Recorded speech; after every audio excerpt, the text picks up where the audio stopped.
días a todos. Extraordinaria mañana de viernes. Bienvenidos a su webinar de dispositivos médicos. El equipo de Medical Expo y su servidor hacemos lo posible para que la industria de la salud, la industria de dispositivos médicos, estemos perfectamente enterados de las tendencias macro en todo el mundo que están atañendo, por supuesto, al sector salud, y más ahora que el tema de la pandemia nos ha puesto en mucha controversia con muchas tendencias internacionales. Y por supuesto, el día de hoy no es un tema diferente, traemos un tema muy innovador, escuela latinoamericana que está haciendo mucha difusión acerca de un tema de tendencia en salud integrativa. Y bueno, para presentarlo, quiero, por supuesto, darle la bienvenida al doctor Francisco Javier Aedo Santos, quien es médico, estudió en la Universidad de La Salle, especialista en medicina china en el Politécnico, maestro en farmacología y en desarrollo humano, sociólogo y actualmente cursando la carrera de Derecho. Bienvenido, doctor Francisco Javier, ¿cómo está? Gusto saludarlo. Muchas gracias, un honor estar aquí con ustedes. Al contrario, doctor, y bueno, hablamos de tendencias en salud y hablábamos un poquito fuera del aire de todo esto que está aconteciendo en temas donde ya no nada más la medicina alopática es una solución única, sino diferentes, la combinación de diferentes tendencias viene a integrar una solución en materia de salud.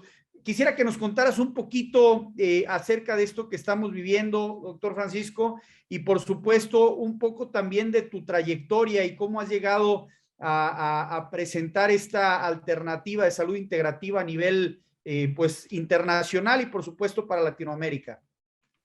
Bueno, buenos días a todos. Pues llevamos ya 20 años dedicados a enseñar diferentes alternativas terapéuticas en la escuela.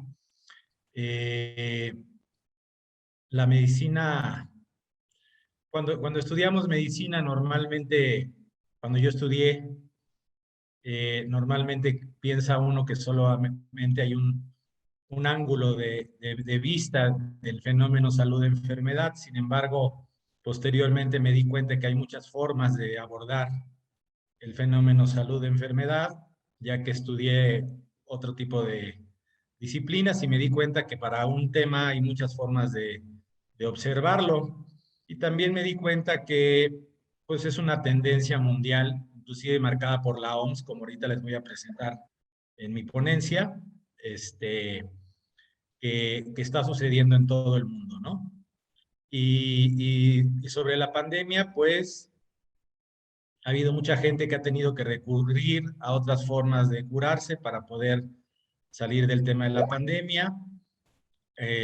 Normalmente mucha gente ve este tipo de terapéuticas como cosas no científicas. Y bueno, les recuerdo a todos que Claude Bernard, el padre de la fisiología, decía que mientras no se someta algo a prueba, no se puede rechazar. Y muchas de estas disciplinas, si ustedes revisan en bases de datos científicas, pues tienen hasta 30,000 artículos científicos. Entonces, están más que validadas. Ese sería mi comentario.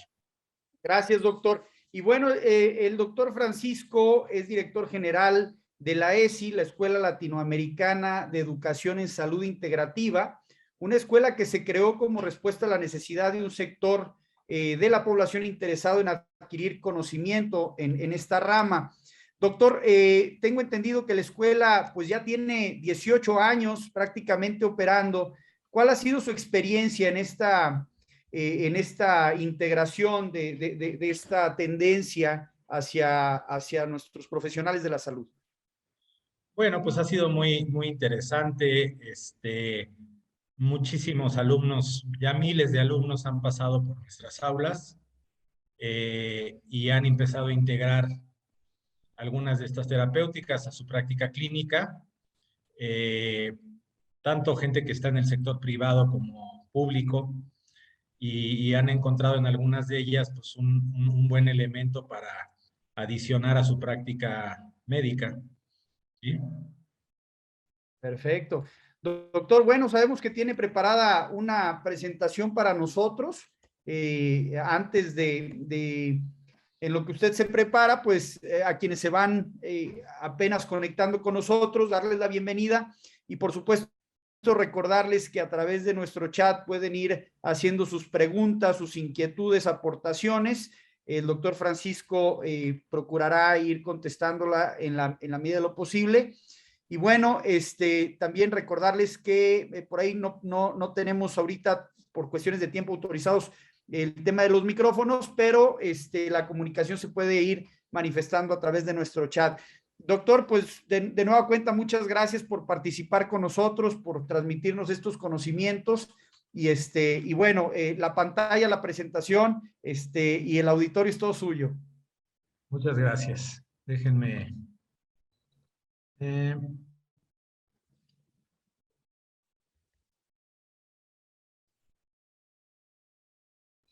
Muy bien. Bueno, pues la Organización Mundial de la Salud desde los 70s ha manifestado la necesidad de que los países integren sus medicinas tradicionales y complementarias al sistema de salud. Ha hecho un número de escritos variados desde los 70s, pero aquí les traigo el último plan, que es la estrategia que es 2013-2024 de la OMS, 2014-2023, perdón, que se desarrolló en respuesta a la resolución de la Asamblea Mundial de la Salud sobre medicina tradicional. Ahí está el número y lo pueden buscar. De hecho, es todo un documento muy, muy amplio. La OMS dice que esta estrategia consiste en prestar apoyo a los miembros de la Organización Mundial de Salud para que aproveche la contribución potencial de la medicina tradicional y complementaria en la salud y en la atención de salud centrada en las personas, ¿sí? Y promover una utilización segura y eficaz de estas terapéuticas, además pues, de que haya más investigación acerca de ellas y la incorporación de productos profesionales y prácticas al sistema de salud, ¿sí? ¿Cómo definen ellos a la medicina tradicional? Pues la suma total de los conocimientos, capacidades y prácticas basados en teorías, creencias y experiencias de diferentes culturas, ¿sí? Cuando hablamos de medicina tradicional, normalmente hablamos de terapéuticas o visiones de la salud y la enfermedad que nacen desde hace milenios. Sí, tal es el caso de la medicina tradicional china, que está totalmente integrada a su sistema de salud, o la medicina ayurveda, que es la medicina tradicional hindú, que también ya está integrada a su sistema de salud. Y define la OMS a la medicina complementaria como, o alternativa, como algunos la conocen, como un amplio conjunto de prácticas de atención en salud que no forman parte de la medicina convencional de un país, aunque ya esto está cambiando en muchos casos, porque por ejemplo en Cuba la ozonoterapia ya forma parte de su sistema de salud. Aquí de hecho, por ejemplo en el estado de Nuevo León, la ley general, la ley de salud del estado de Nuevo León ya acepta la ozonoterapia. La homeopatía, por ejemplo, pertenece a nuestra ley general de salud ya desde hace desde que existió la Constitución, porque pertenece al sistema de salud desde el Porfiriato, ¿sí? Y así hay un número variado de terapéuticas que les pudiéramos llamar complementarias. La estrategia de la OMS se enfoca en 4 objetivos. Uno, político, que es integrar la medicina tradicional en los sistemas de salud. Otro que tiene que ver con seguridad, eficacia y calidad, que es promover esto que estoy hablando, a través de asesoramiento, de reglamentos y de garantías de calidad. El acceso a ellos, que es la disponibilidad y accesibilidad de esta medicina, especialmente para las personas pobres. Y su uso racional. Y bueno, aquí me gustaría comentar por qué la OMS ha estado insistiendo en este tema. Pues porque el alto costo de la medicina moderna implica pues un costo para el Estado muy importante, pero también porque la enfermedad contra la pelea o la lucha contra las enfermedades crónico-degenerativas, pues está perdiendo, no está mejorando, sino están aumentando. Entonces, el enfoque que tienen muchas de estas terapéuticas en la parte preventiva, pues las hacen muy interesantes para el sistema de salud.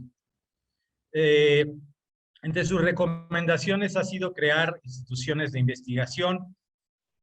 Por ejemplo, en Estados Unidos, dentro de los Centros Nacionales de Salud, está el Centro de Medicina Complementaria y Alternativa, y yo siempre utilizo esta clasificación porque son muchísimas, pero me gusta esta clasificación de este centro de Estados Unidos, que las divide en 5 grupos, que es los sistemas alternativos a la práctica médica, que serían aquellos sistemas completos que tienen unas bases teóricas, una concepción de etiología, una concepción de diagnóstico, una concepción de métodos de tratamiento, etcétera. Es decir, medicinas como tal completas en todos sus aspectos.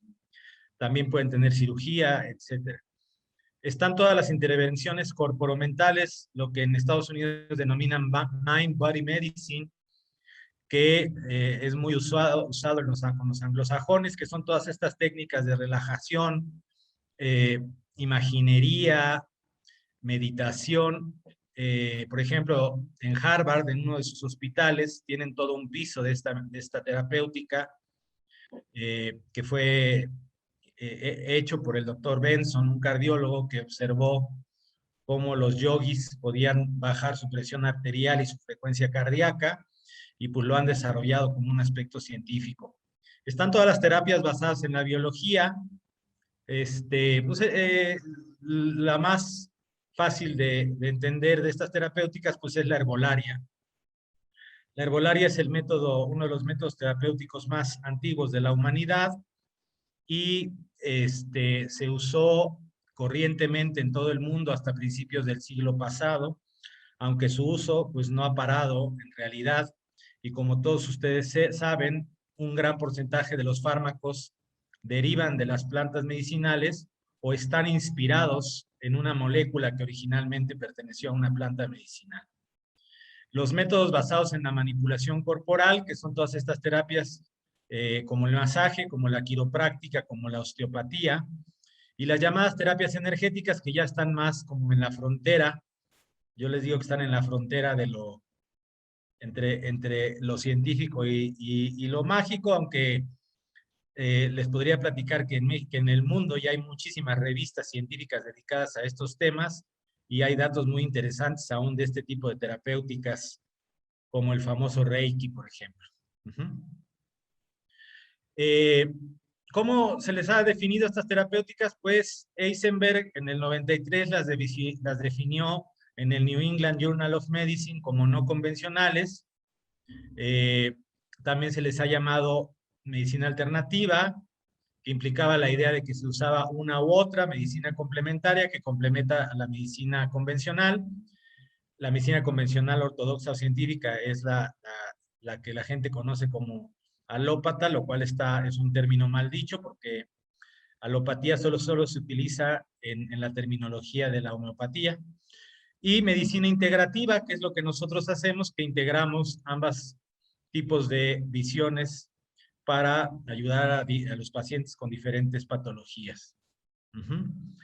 Les traigo un artículo que causó mucho impacto en la década de los 90s en Estados Unidos, porque el epidemiólogo Eisenberg demostró que 1 de cada 3 norteamericanos utilizaban a la medicina complementaria, y que además la utilizaban sin avisarle a su médico por miedo al rechazo, y que se gastaba además prácticamente la misma cantidad de dinero en el primer nivel de atención que la medicina convencional. Para el 2000 ya era 1 de cada 2 norteamericanos, o sea, un 50% de la población la que lo utilizaba. La encuesta nacional de salud en Estados Unidos mostró ya posteriormente hasta un 75% de uso, y en Canadá un 73% de uso de estas terapéuticas.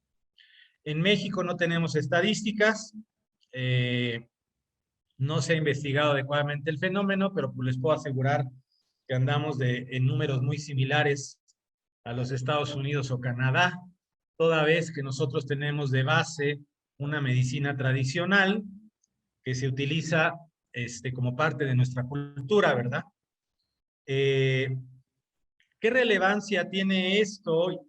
Pues tiene una relevancia importante, sobre todo en el primer nivel de atención, ya que hay muchas personas que no están incluidas, por ejemplo, en la atención en los diferentes sectores públicos de atención. Por ejemplo, hay un 27% de la población que no está afiliada a un 26% que no está afiliada a nada, un 27% que está afiliada solamente a temas como el INSABI. Además, ha habido un decaimiento importante de la atención primaria en salud en México. Mientras el 80% de la atención debería estar en el primer nivel, en realidad la pirámide está invertida y la falta de atención en primer nivel hace que las patologías evolucionen y lleguen ya avanzadas al segundo nivel. Tenemos un grave problema en cuanto a inversión en salud, ya que se está destinando un 2.8% del Producto Interno Bruto, cuando la OCDE dice que en promedio se debe de utilizar un 6.6%. Además, tenemos un 1.6 médicos por cada 1,000 habitantes, mientras que la OCDE recomienda un promedio de 3.4. Y lo mismo pasa en enfermería, tenemos 2 por cada 1,000 habitantes, mientras que la OCDE marca en promedio que debe de haber 8 enfermeras por cada 1,000 habitantes. Y la pandemia, desde luego, pues acaparó los recursos, sobre todo al tema del COVID, y se dejaron de atender muchas enfermedades crónico-degenerativas, ¿sí? Aquí les pongo el ejemplo de una maestría en administración de hospitales, de lo que cuesta la atención, lo que cuesta en un año una clínica de atención primaria, en donde pueden ustedes ver que la mayoría del dinero, el 90 y tantos %, se va directamente a los insumos, es decir, a los fármacos, por ejemplo, y que esto a través de muchas de estas terapéuticas podría bajar considerablemente este costo a nivel de los insumos, ¿sí? Es muy complicado para nosotros los médicos, a mí me costó mucho tiempo entender, porque además donde yo me formé, pues nos decían que todo esto era charlatanería y todo este tipo de cosas, y me costó mucho ir cambiando mi paradigma a nivel mental para entender de qué se trataba todo esto. Aquí les traigo una diapositiva de un libro muy importante de los 70s. Thomas Kuhn, entre otros autores, pusieron de moda la palabra paradigma, y en su libro de la estructura de las revoluciones científicas, él dice que un paradigma pues es una teoría o un hallazgo que le da pie a toda una comunidad científica para desarrollarse. Digamos, por poner un ejemplo, la teoría infecciosa, ¿verdad? Pues dio pie a todo un tema importantísimo en la medicina. Thomas Kuhn dice que la evolución de la ciencia no es como normalmente nos las enseñan en la secundaria y todo esto, ¿verdad? Como una especie de crecimiento lineal hacia arriba, sino que en realidad ocurre en una forma más escalonada, porque cuando hay una crisis en la ciencia, es decir, lo que él llamó una revolución científica, pues hay un cambio importante y el tema no está en la ciencia, sino en los que hacen la ciencia, que a veces inclusive abandonan la ciencia por no adaptarse al nuevo paradigma. Esto ocurre por anomalías, le llama él, que puede ser un hallazgo científico nuevo o una teoría nueva que hace que se produzca esta revolución, hasta que el paradigma o es roto por completo o es ensanchado para que acepte los nuevos hallazgos y se convierta entonces de nuevo en el paradigma aceptado, o lo que llamó Thomas Kuhn, la nueva ciencia normal, tomando normal como lo aceptado, ¿verdad? En mi opinión, la medicina alternativa pues es un paradigma en la medicina, ¿verdad? Me gusta mucho el trabajo del famoso antropólogo Claude Lévi-Strauss. Les recomiendo mucho el libro El pensamiento salvaje, en el cual en su primer capítulo, El pensamiento primitivo, él marca claramente que lo que llamábamos ciencia primitiva, entre comillas, pues tiene una estructura muy similar en su forma de pensar y de actuar que la ciencia moderna, solamente que lo hace de diferente forma. Pero él platica en ese capítulo de cosas muy interesantes, como que aún culturas antiguas hacían clasificaciones de todo lo que estaba a su alrededor con un fin de conocimiento y creaban teorías para poder explicar todos los fenómenos que encontraban en la realidad en la que vivían.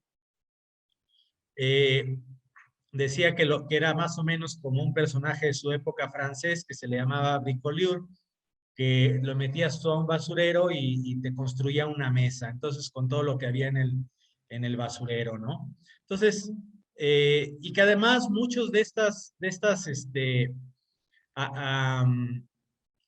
hallazgos de lo que llamó ciencia primitiva, pues eran tan perdurables que todavía después de miles de años siguen existiendo el día de hoy. Aquí les pongo una foto, por ejemplo, de Stonehenge, pero les podríamos hablar de las pirámides o les podría hablar de muchas cosas, ¿no? La pólvora, les podría hablar. Hay un medidor de temblores en China, que es una piedra que tiene 4 cabezas de dragones a los lados y es más exacto que la medición científica. Cuando va a venir un temblor, empieza a echar un chorrito de agua la cabeza de uno de estos dragones, ¿no? El tema difícil de entender y que nos cuesta mucho a los que nos formamos en la visión moderna de la medicina científica es que la concepción que las diferentes terapéuticas ancestrales tienen, pues es muy diferente y tendríamos que entender a profundidad cómo conceptualizaban, cuál era su cosmovisión para poder entender claramente cómo interpretaban el fenómeno salud-enfermedad y cómo lo trataban. Sin embargo, miles de años de experiencia pues han hecho que de alguna manera lo que sí funcionaba de acuerdo a esa teoría, pues fue perdurando y se sigue utilizando hoy en día. Les puedo platicar que, por ejemplo, el Ben Sao Cao Mu, que es un libro del siglo VII de herbolaria en China, tenía alrededor de 7,000 productos farmacéuticos y hoy en día de esos 7,000 se utilizarán 700 y en la práctica diaria se utilizarán 200. Yo tuve la oportunidad de estar en un hospital de tercer nivel en China, donde se utilizaba tanto la medicina tradicional como la medicina moderna, y un cardiólogo hacía el diagnóstico tradicional, hacía el diagnóstico moderno y podía empezar a lo mejor con una fórmula de herbolaria y si era necesario agregarle algún fármaco convencional, ¿sí? También entender esto, entender muchas de estas terapéuticas, pues implica un cambio de paradigmático de pensamiento, ya que la medicina moderna pues está muy basada en la causalidad aristotélica. Acuérdense que Aristóteles decía que había 4 causas de las cosas: la eficiente, la formal, la material y la final, ¿no? La eficiente es lo que llamamos normalmente causa-efecto, que utilizamos mucho en la medicina moderna, que siempre buscamos qué causó tal cosa y hemos ido así avanzando del cuerpo humano a los tejidos, a los órganos, a las células, a las moléculas, al DNA, etcétera, ¿no? Con esta visión de causalidad eficiente, aristotélica. Y también tendré que comentar que Descartes, junto con otros personajes como Newton, convirtieron a la medicina moderna en una medicina muy basada en lo cuantitativo, en las matemáticas, como siempre las que dicen si un fenómeno es real o no. Digo, yo mismo he utilizado todo esto en protocolos de investigación que inclusive he publicado en revistas científicas, pero para entender a la medicina tradicional a veces hay que entender que su causalidad es muy diferente, está muy basada en los ciclos del día, en los ciclos del año, en los ciclos de la vida, etcétera, y conceptualizan mucho más el fenómeno salud-enfermedad en términos de esto y de las desviaciones que tenemos para que todos los ciclos vayan ocurriendo adecuadamente.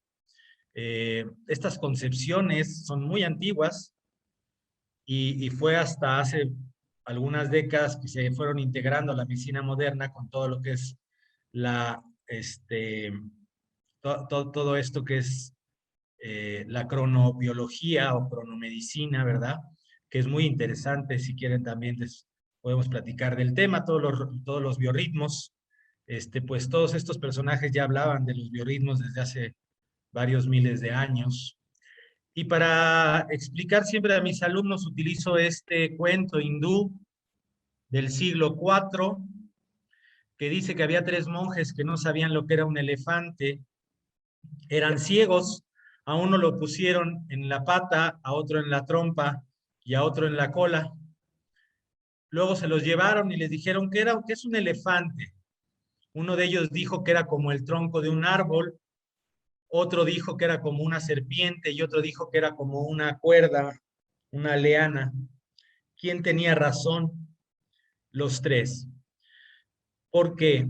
Porque desde la filosofía de la ciencia, hoy en día se sabe claramente que siempre estamos limitados en ya sea en nuestra teoría o en nuestros instrumentos que tenemos para abordar un fenómeno, que de tal manera que solo vemos un aspecto de ese fenómeno. Recuerden el principio de Heisenberg en la física, que dice que cada vez que observamos un fenómeno lo transformamos, por lo tanto no lo vemos en toda su amplitud. Entonces, cuando uno profundiza en muchas de estas terapéuticas, se da cuenta que no hablan más que de lo mismo, de una misma realidad, pero con un lenguaje diferente.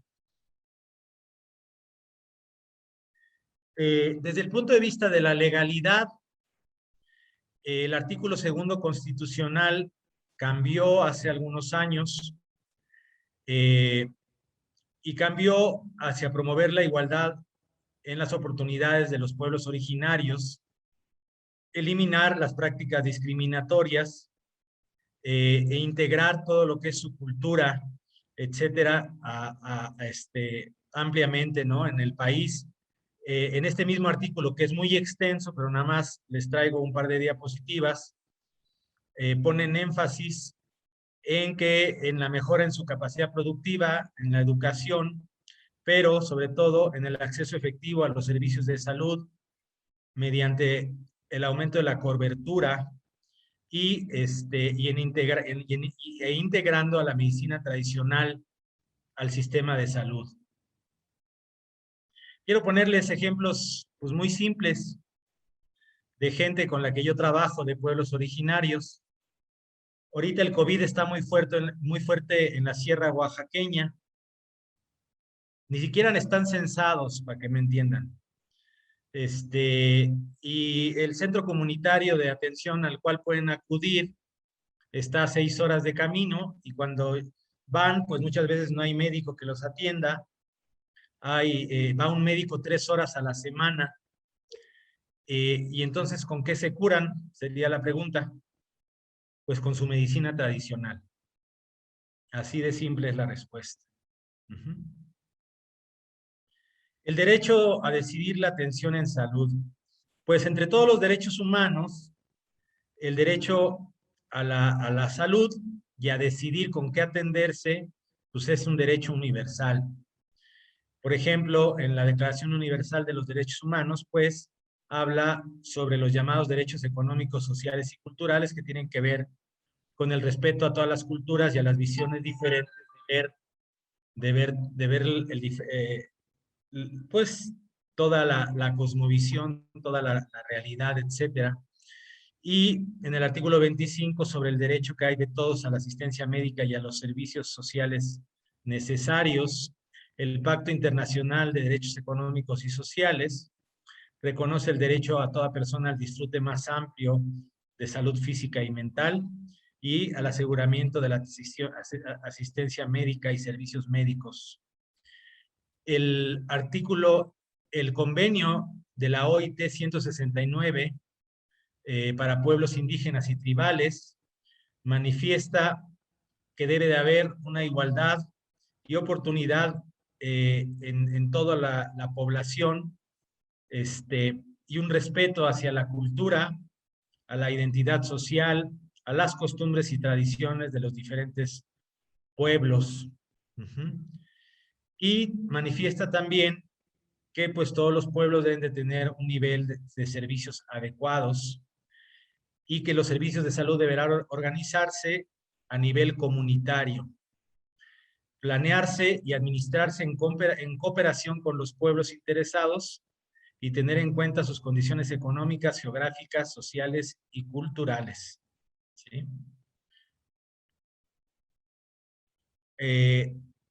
El artículo 58 de la Ley General de Salud habla sobre la incorporación de auxiliares voluntarios para la asistencia médica y la asistencia social en las comunidades. Es decir, normalmente el médico no se quiere desplazar a las comunidades y además de que faltan médicos en todos lados, no se quieren desplazar ni vivir en las comunidades normalmente. Y el propio artículo 58 de la Ley General de Salud pues manifiesta que las propias comunidades podrían de alguna manera, a través de sus terapéuticas, integrarse al sistema de salud y utilizar pues los centros de salud, etcétera, que están siendo no atendidos al día de hoy. También les platico que el artículo 51 de la Ley General de Salud dice que los usuarios tienen derecho a decidir sobre qué procedimiento diagnóstico o terapéutico puede tomar. No puede obligársele a nadie a utilizar ni un método diagnóstico ni un terapéutico. Eso es un derecho humano fundamental también y es sujeto del derecho al juicio de amparo, por ejemplo. Y quiero platicarles que en la Ley Orgánica de la Administración Pública Federal, en el 2018, en su segundo párrafo del artículo 39, les platico que la Ley Orgánica de la Administración Pública Federal está jerárquicamente arriba de la Ley General de Salud, porque cada artículo comanda a una secretaría qué es lo que debe de hacer, y la fracción reformada en el 2018, el segundo párrafo dice que la Secretaría de Salud debe de crear y administrar establecimientos de salud, de asistencia pública, de medicina tradicional y complementaria, y formar recursos humanos en salud priorizando la movilidad y accesibilidad. La Carta de Derechos de los Pacientes, firmada en México, tanto por la Secretaría de Salud como por muchas instituciones, también manifiesta el derecho que tenemos los ciudadanos a decidir libremente sobre la atención que vamos a recibir. Y también hay otros documentos interesantes a nivel internacional, como la Ley Marco, que manifiesta que los ministerios de salud deberán de establecer mecanismos para sustentar la estructura normativa y operativa para el desarrollo de las medicinas tradicionales y complementarias, ¿sí? Y, por ejemplo, el Programa Nacional de Pueblos Indígenas 2018-2024, pues incluye, desde luego, el fortalecimiento de las diferentes tecnologías, culturas, valores, saberes, etcétera, de los pueblos originarios, y fortalecer los procesos de educación intercultural, así como el ejercicio de la medicina tradicional. Y entre las estrategias está fomentar la medicina tradicional y promover su articulación al Sistema Nacional de Salud, así como su reconocimiento. En este sentido, siempre me gusta recurrir al artículo 79 de la Ley General de Salud, en donde se manifiesta que hay tres tipos de personal sanitario. Desde luego, en el primer párrafo, todos los que somos profesionales en los diferentes campos de la medicina, odontología, veterinaria, etcétera. Y en su segundo párrafo, los que llamamos técnicos o auxiliares, también en todas las diferentes áreas de la medicina, y que en algunos ejemplos de algunos países se han utilizado este tipo de personal, desde luego conectado y articulado al sistema de salud para poder cubrir las necesidades de toda la población.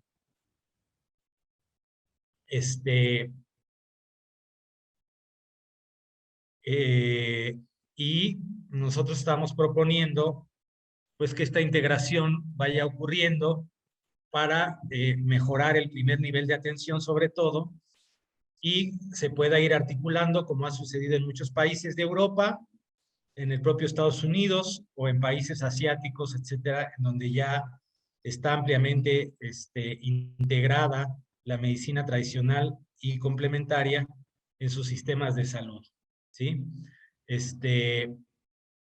No sé si tienen preguntas o comentarios, con todo gusto. No sé, Carlos, si puede ser abierto a micrófono, con todo gusto estoy dispuesto a platicarles todas las preguntas. Me imagino que tienen muchas preguntas de todo esto. Podemos platicar de cualquier terapéutica que les interese, que ya esté bien sustentada científicamente, etcétera. Les puedo platicar de lo que gusten de estos temas. Pues gracias, doctor. Gracias por compartir con nosotros toda esta tendencia, estos conocimientos. Y bueno, vamos a pedir primero que se puedan aperturar por ahí las dudas, las preguntas a través de nuestro chat. Yo quisiera preguntarle de manera particular el avance en otros países y esta integración entre la medicina tradicional y la medicina complementaria, donde ya está, por supuesto, validado y autorizado. ¿Cómo es ese proceso en el cual el diagnóstico en conjunto con, por supuesto, el mecanismo de solución a estos padecimientos funcionan entre un tipo de medicina y otro? ¿Dónde es donde se complementan? ¿Hay ya algún médico especializado en medicina integrativa en estos países donde pueda validar ambos conceptos, o cómo está funcionando, doctor? Bueno, por ejemplo, en Estados Unidos, la Universidad de Arizona fue pionera en hacer un fellowship de medicina alternativa, en donde todos los médicos generales y familiares podían estudiarlo como una especie de especialidad, en donde aprendían a integrar este tipo de terapéuticas a su práctica clínica. Esa es una forma muy, muy occidental de hacerlo. En otro tipo de países, como en China, que de por sí ya tienen una medicina tradicional, pues ha sido sobre todo formando a los médicos en ambas visiones. Ellos tienen ya décadas en esto, porque de hecho, al terminar la Revolución Cultural, que fue un periodo posterior a su revolución, y teniendo una gran deficiencia en el primer nivel de atención, crearon un grupo de técnicos llamados médicos descalzos, que tenían tanto algunos conceptos de medicina moderna para las principales enfermedades y algunos conceptos de medicina tradicional.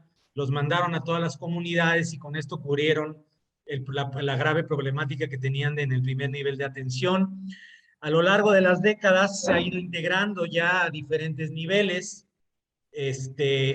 y como te platicaba, por ejemplo, digo, se les voy a platicar algo que a lo mejor si no conocen del tema les causa curiosidad, pero por ejemplo vamos a tener un cardiólogo que bien te puede estar auscultando, te puede poner un electrocardiograma, etcétera, pero a la vez te va a hacer el diagnóstico tradicional chino, que está basado en el pulso, en la toma del pulso y en la observación de la lengua, ¿sí?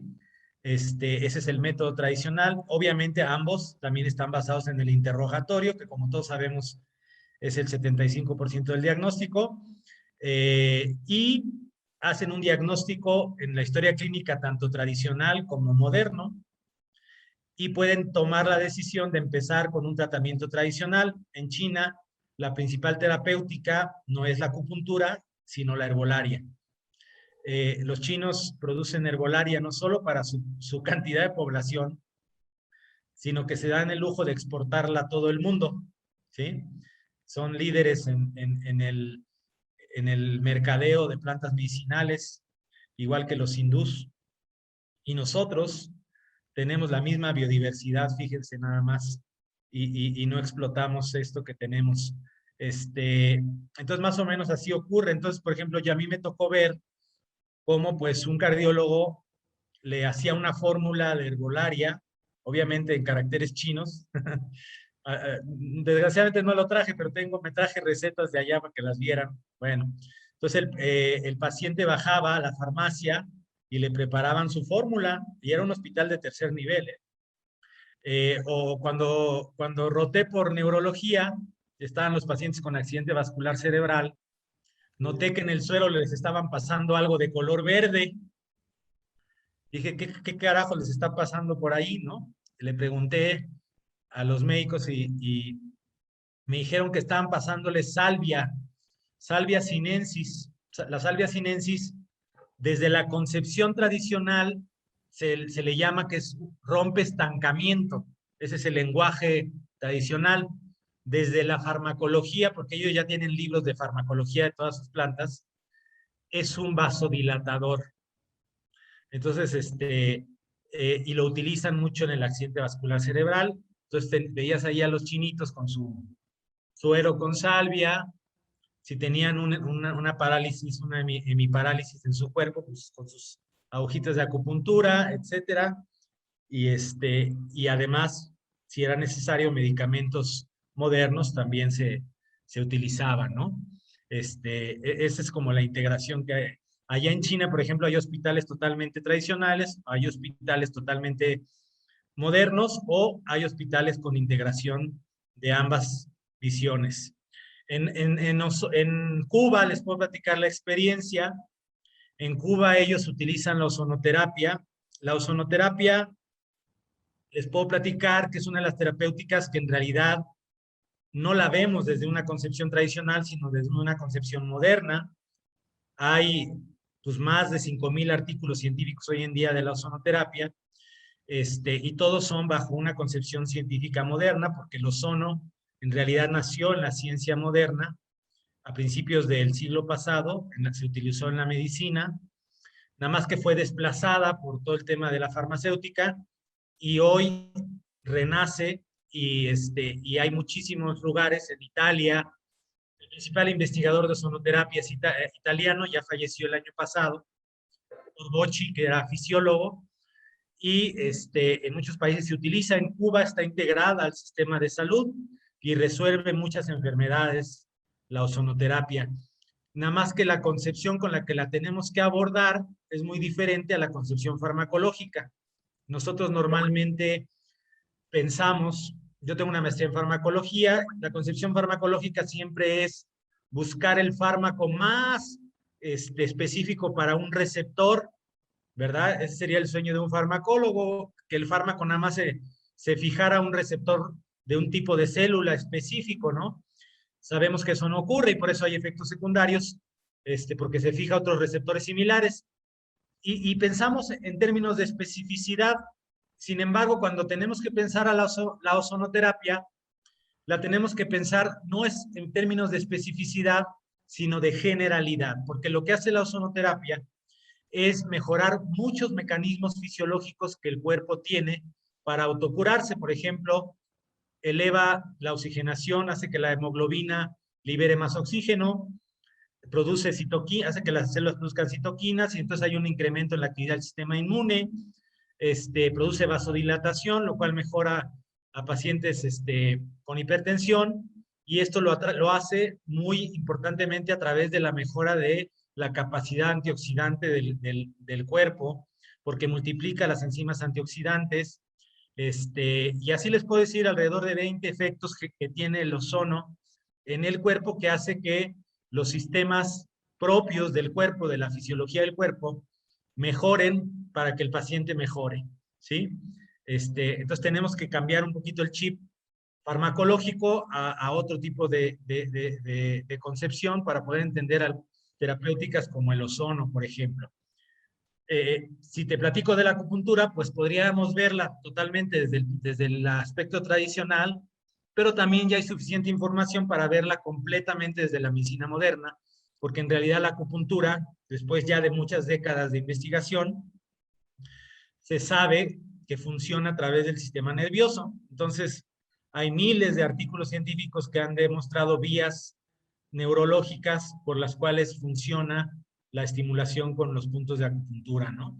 Entonces puedes tener la visión tradicional o hay gente que se clava mucho más en la visión moderna. Yo pienso que hay que integrar las dos para utilizarla adecuadamente.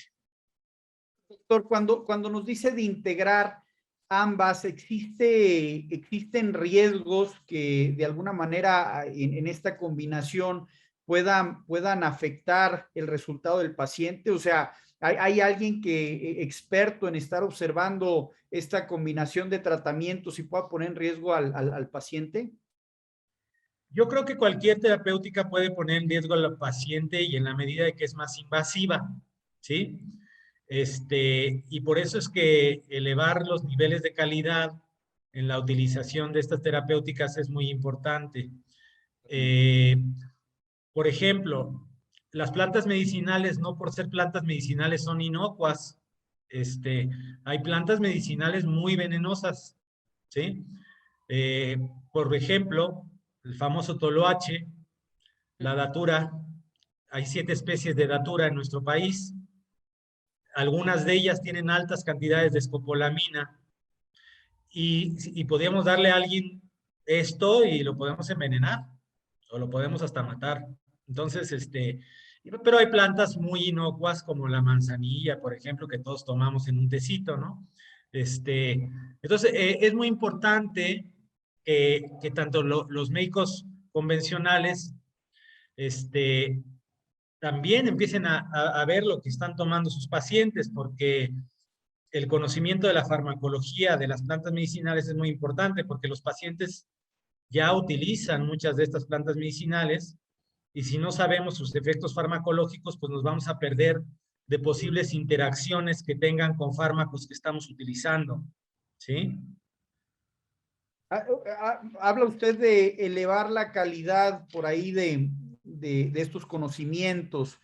Dentro de lo que vemos en la medicina alternativa, hay un gran número de médicos, llamémosle no profesionales o no certificados, que aplican tratamientos tal vez sin dominarlos a la perfección y de repente contienen estas problemáticas en el mediano y largo plazo.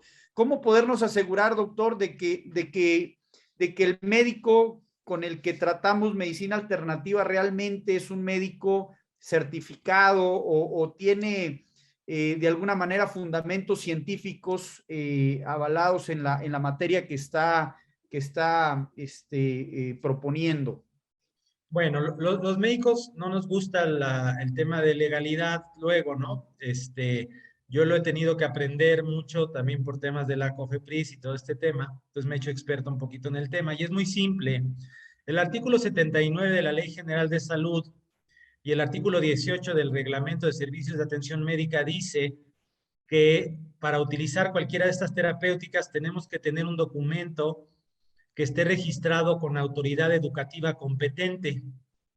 Desde luego la SEP, las SEPs estatales, la SEP federal y algunas autónomas que tienen esta capacidad podrían ser autoridad educativa competente. Entonces lo primero que tenemos que ver que el programa que esté registrado, pues esté registrado con autoridad educativa competente, ¿no? Y también hay mecanismos de certificación de algunos de estas terapéuticas. Entonces eso es muy importante. ¿Por qué? Porque sí, efectivamente, no solamente al personal profesional, sino al técnico y auxiliar, se les dan cursos a veces muy cortitos. Por ejemplo, hay gente que te quiere vender un aparato de ozono y te quiere dar un curso de un fin de semana y tú piensas que ya con eso ya sabes ozonoterapia. Nosotros, por ejemplo, damos un curso básico de 5 meses para entender la ozonoterapia y damos un curso avanzado de 5 meses también. Entonces, no es ninguna de estas terapéuticas son de un fin de semana, ¿no? Son terapéuticas que se tienen que aprender consciente bien, o sea, bien con conciencia para no provocar ningún efecto pues malo, digamos, deleterio en la salud del paciente, ¿no? Correcto, doctor. Quisiera que pudiera también platicarnos en esta tendencia de medicina integrativa, cómo participan los temas de prevención. Mira, eso es muy interesante porque la mayoría de las terapéuticas tradicionales, ancestrales, ponen un énfasis en los hábitos, en la nutrición y en las emociones. Y eso es medicina preventiva. Mira, todas las terapéuticas ancestrales basan sus teorías etiológicas en afectación de las emociones, en aspectos emocionales. No es hasta hace 4 décadas que en la medicina moderna aparece una disciplina llamada psiconeuroinmunología, que le empieza a dar un sustento ya biológico a la interacción entre la mente, el sistema nervioso, el sistema inmune y endocrino. Sin embargo, desde los griegos, desde todas las terapéuticas tradicionales, se conceptualizaba que las emociones son fundamentales para el origen de la enfermedad. Entonces, yo siempre he dicho que a los médicos nos mutilaron de 2 aspectos muy importantes. Uno, la nutrición y otro, la psicología. No sabemos abordar los aspectos emocionales del paciente y es muy importante aprender a abordarlos, porque las emociones también son causales de los hábitos. Y ahí vienen los otros aspectos que ponen mucho en énfasis las terapéuticas tradicionales. Por ejemplo, la medicina ayurveda, la medicina hindú, tiene como su principal terapéutica la nutrición, ¿sí? Y se pone un gran énfasis en los hábitos de sueño, los hábitos nutricionales, los hábitos sexuales, los hábitos de trabajo, los hábitos hasta de emocionales, de la manera de pensar, o sea, todos los aspectos que hacen que una persona tenga o no conductas de riesgo. En la medicina moderna hablamos de riesgo, ¿no? Entonces decimos riesgo para enfermedades cardiovasculares, comer mucho, fumar, etcétera, ¿no? Pero poco abordamos el origen de esos hábitos que normalmente están en las emociones, ¿no? Entonces, ese es el énfasis que se pone. Les voy a platicar una anécdota que en China, cuando estuve allá, había una viejita que era la jefa del área de acupuntura de este hospital grandotote, de 84 años. Y fui con ella y le pregunté que cuál era el secreto de la longevidad. Su respuesta me encantó porque así me dijo, no creas que es comer tan bien, ni levantarme todas las mañanas a hacer Qigong y Tai Chi. Ya ven que ya todos los chinitos, los viejitos hacen Tai Chi y todo, ¿no? Me dice, no es nada de esto. El fundamento de la longevidad es no enojarse. Y entonces yo dije, ya vale madre. O sea, no es lo mío. ¿Qué me estaba diciendo? Que las o sea, estaba siendo congruente con su teoría de la enfermedad, que dice que las emociones son el origen de la enfermedad. Y la ira, en particular, en la medicina china es muy importante para el origen de enfermedades como la hipertensión y muchas otras, ¿no? Wow, sumamente interesante, doctor, esto que nos platica y por supuesto cómo integrar pues todos estos conocimientos, como usted dice, ancestrales, ¿no? A la medicina actual, a la medicina moderna, para poder entender desde dónde tenemos que trabajar para poder corregir todos estos pues, padecimientos. Doctor, hay muchas preguntas en el chat. Me gustaría, bueno, preguntarle las más fundamentales para este tema. De alguna manera, ¿cómo avanza en fundamentos científicos para asegurar la estabilidad y compatibilidad de los tratamientos en los seres humanos, tanto la medicina alternativa como otras tendencias internacionales? Bueno, para eso tenemos que partir de una realidad. Desde un punto de vista sociológico, cuando se estudia la ciencia, se sabe que la ciencia se mueve por el capital, es decir, porque la ciencia se convierte en tecnología y la tecnología es vendible, ¿no? Entonces, en realidad, si comparas la cantidad de artículos enfocados en aspectos farmacológicos a los artículos enfocados en estas terapéuticas, pues es inmensamente mayor la cantidad de artículos enfocados en la farmacéutica. Pero ya hay mucha investigación en el mundo al respecto de estas diferentes terapéuticas. Por ejemplo, les hablaba de la medicina china, en donde ustedes si se meten al PubMed, pues van a encontrar cerca de 30,000 artículos científicos. Y eso es lo que permite la investigación, que vayamos integrando y entendiendo desde nuestra modernidad cómo funcionan estas terapéuticas desde nuestro lenguaje o desde nuestra manera de ver la fisiología.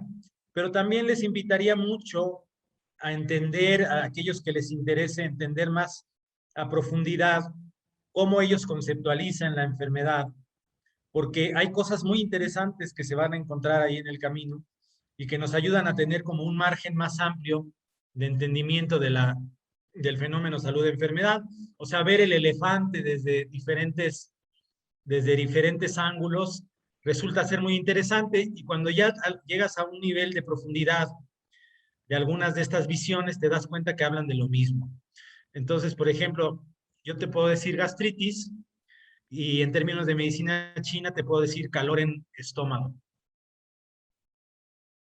Es lo mismo, o sea, nada más que desde dos concepciones diferentes. Interesante, doctor. Nos pregunta Irving Barrera, bueno, aparte de muchas felicitaciones que tiene en nuestro chat, ¿cuánto tiempo cree que falte en México para integrar la medicina tradicional al primer nivel? Ok, miren, no quiero hablar de política, ni soy partidario de un partido, ni de otro, ni de nada.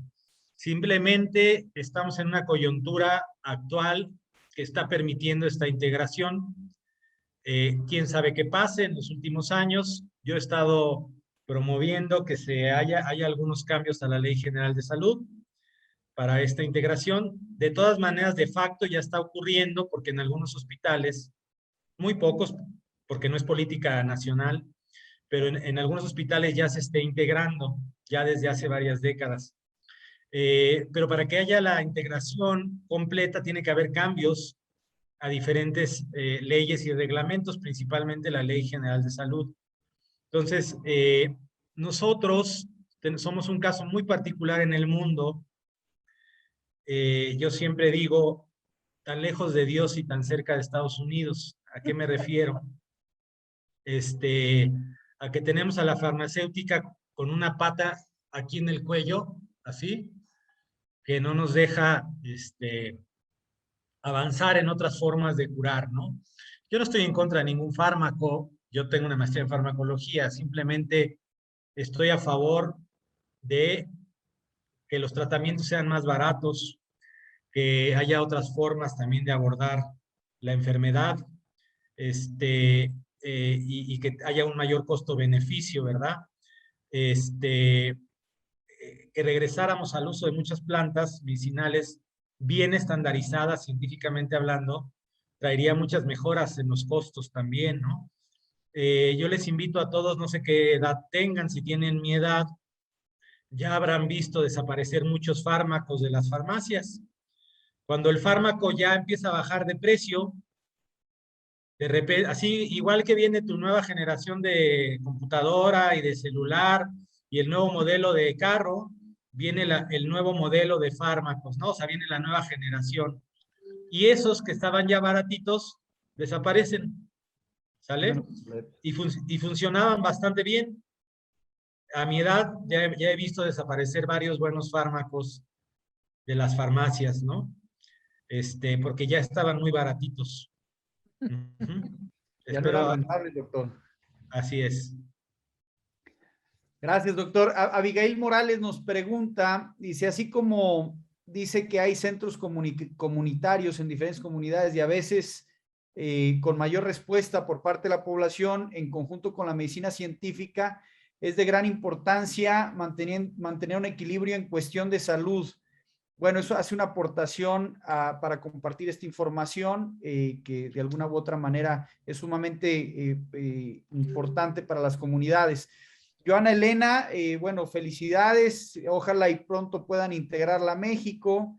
Y nos pregunta Sandra Martínez, ¿dónde pudiéramos encontrar estos temas de medicina alternativa, doctor? Si puede transmitirnos información de la escuela, tanto como algunas otras que nos recomiende.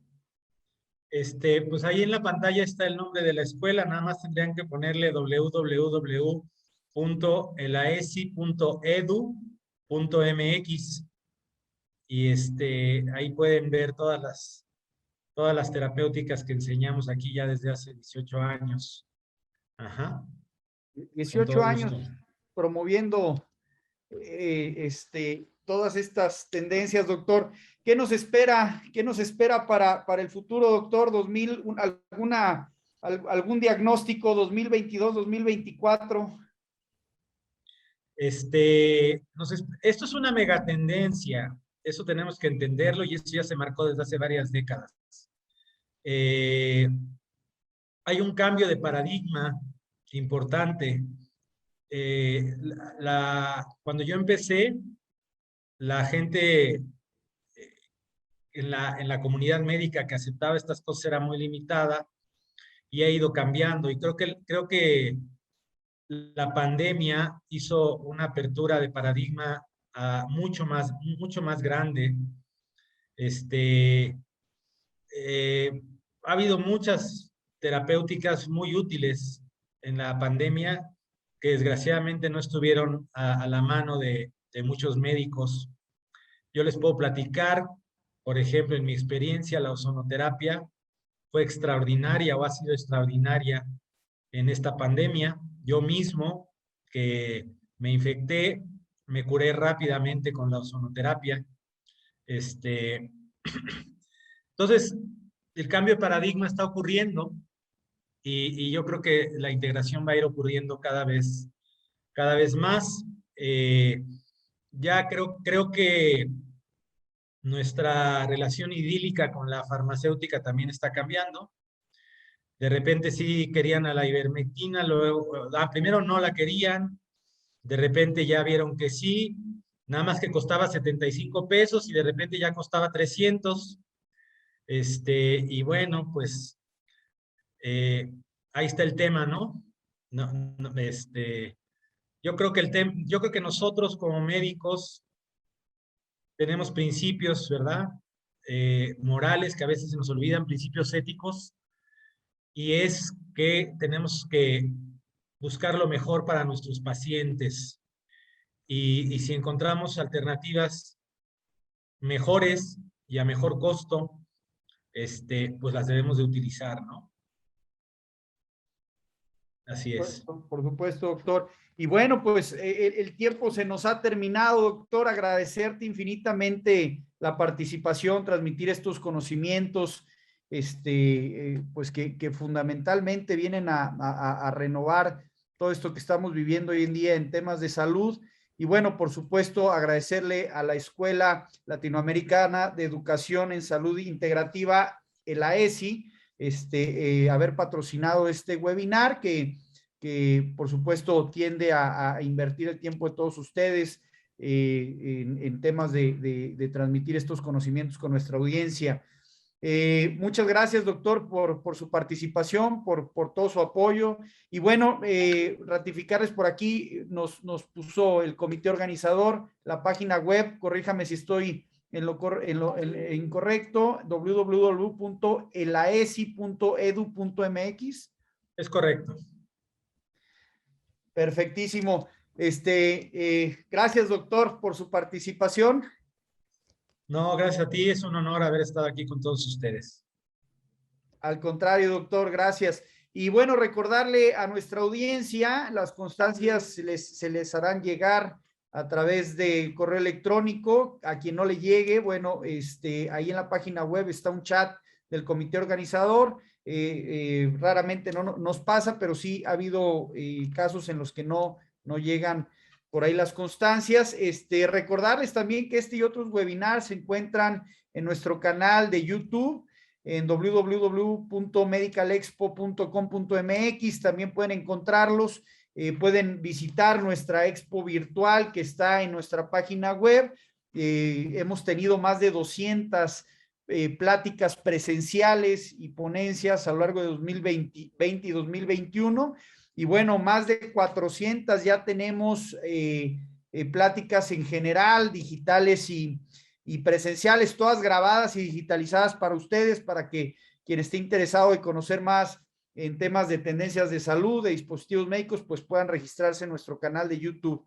Y bueno, agradecerles de manera infinita que viernes con viernes nos acompañen en este webinar, haciendo red, difundiendo esta información con sus colegas. Muchísimas gracias, gracias a ustedes existe Medical Expo y existe, por supuesto, este foro en donde tratamos de compartir esta información. Les deseo un extraordinario fin de semana, que la pasen muy bien en compañía de sus seres queridos y nos vemos, si Dios quiere, el próximo viernes. Fuerte abrazo a todos ustedes y muchas gracias.